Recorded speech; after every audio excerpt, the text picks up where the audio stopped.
Well, today we actually get to write some code. We are going to start writing your first C# class. Now, we will not finish it today, but we will at least start it and work on it over the course of the next few days.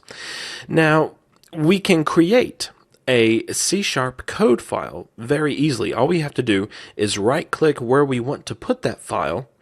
In this case, it's going to be our project, but if we had a folder within our project, we could just right-click on our folder. But we don't have one, at least yet. We will add one today. And then we can go to Add, and then from these options, we could choose New Item, and that will give us a dialog box that will list everything, and then we can pick what type of code file that we want. But if we go down to class, that just is a shortcut. It pulls up the same dialog box, but it defaults to class.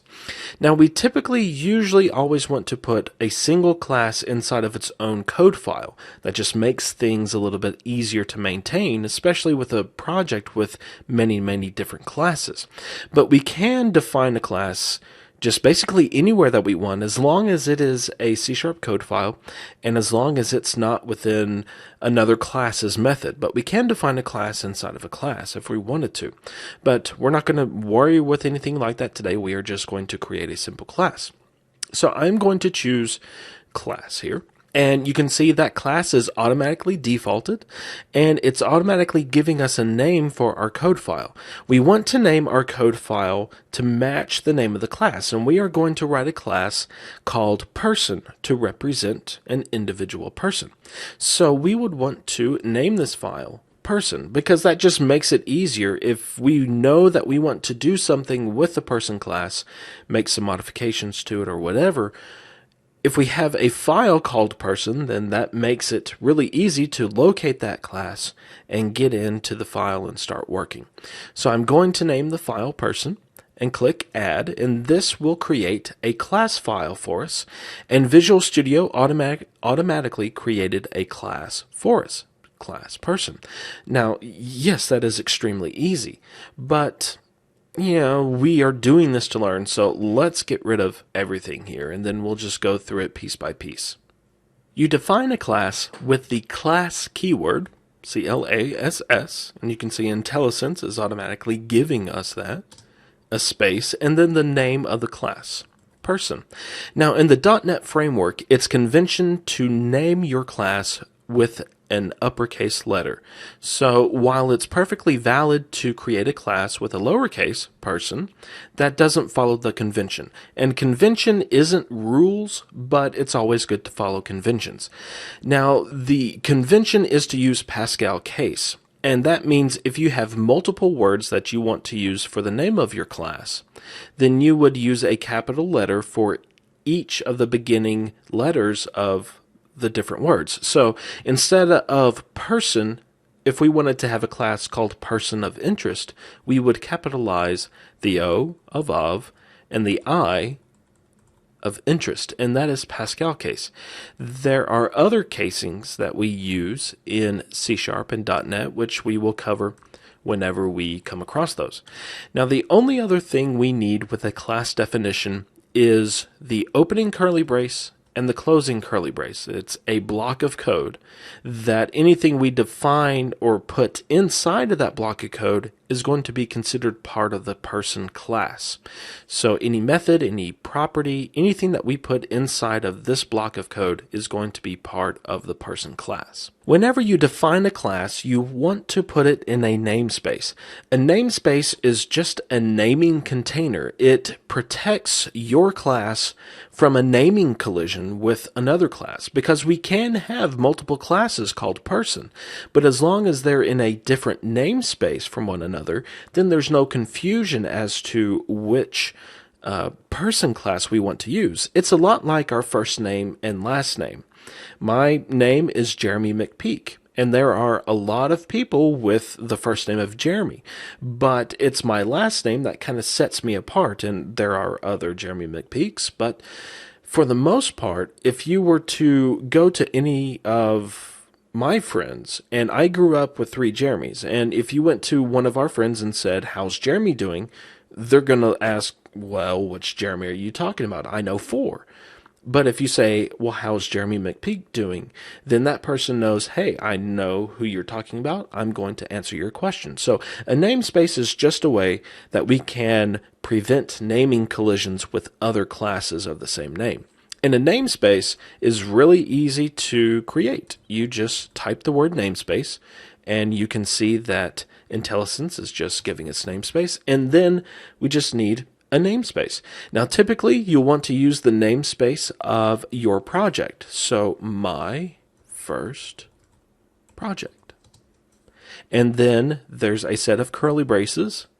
And anything defined inside of these curly braces are going to be inside of the My First Project namespace.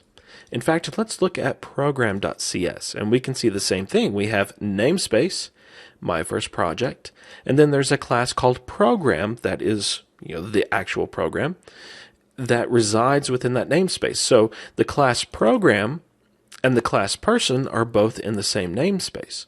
So we can actually go ahead and create a person object. Person equals new person. Now, something else about casing. Variables typically begin with a lowercase character. And then if you have other words inside of that variable name, they begin with an uppercase. So, person of interest again would look something like this. And this is called camel casing. Variables are camel cased. And it's perfectly valid to use an uppercase letter for a variable, but convention is to use camel casing. Going back to namespaces, we have a single namespace, My First Project, but we can actually add other levels of namespaces. We could add something to better organize our code, and this is something that's very common. If you have a set of data types that are related to one another, but they're not related to other data types, you can create a deeper namespace to store those data types in. And it's just a great way to organize your code. So let's go ahead and add that for our new person class. And to add on to the namespace, all we have to do is specify our namespace and then a dot and then whatever name we want to use. I'm going to say that this is my first data types. So any other first data types that we can create inside of this namespace. But there's a problem. If we go back to program.cs, we see red squigglies. And that's because the person class is no longer in the My First Project namespace. It's in My First Project.MyFirstDataTypes. So if we want to specify that person class that we have created, we have to specify those namespaces as well. So My First Project dot My First Data Types dot person, and IntelliSense makes that a little bit easier, but we have to replicate that with a constructor call. And that's not acceptable to me. But we can get rid of the My First Project because we are in the My First Project, so that's kind of our starting point. So we can just specify My First Data Types. Still, that is not desired, at least in my opinion. So let's go ahead and get rid of that. And we are going to use a using statement. Now, I'm sure you have noticed these using statements and wondered what they do. It basically says, I want to use this namespace. Well, I want to use the data types within this namespace without ever specifying this namespace ever again. So to do a using statement, you just use using and then whatever namespace that you basically want to import. And in our case, we do My First Project dot My First Data Types. And then we can see instantly the color coding changes and the red squigglies go away, and we can now access that person class without having to type all of those namespaces. Now there's another way that we can do this. Instead of putting using My First Project dot My First Data Types, we can get rid of the My First Project and stick it inside of the namespace. And then anything within this block of code will use this using statement. And of course, outside of this block, that is no longer valid. So we would have to specify that again. So the majority of time, whenever you use a using statement, it's going to be at the top of the file, because that way it is used with all of the code regardless of how many namespace blocks you have. So let's add my first project. And there we go.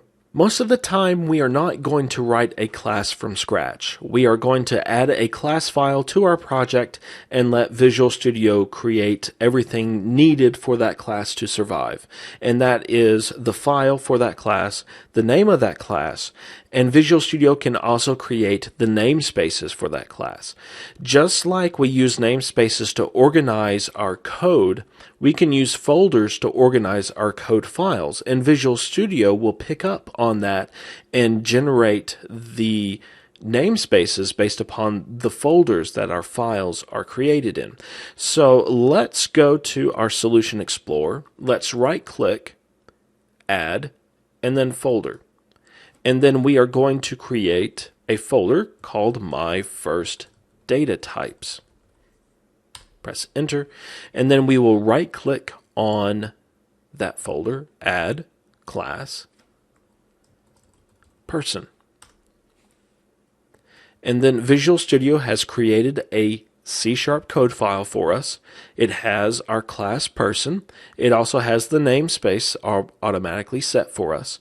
So we can use folders to organize our code files just like the namespaces organize our code. So there's basically a one-to-one relationship between the code inside of our files and our files on the file system. Now, before we do anything else, we need to get rid of the original person class that we wrote. So let's right-click on that and delete, because we don't want any more confusion whatsoever. And we are going to just call this done for the day. Tomorrow we are going to start adding some methods to our class and a few fields as well, because we need to add some data to our person class. So we will get to have some more fun tomorrow. See you then.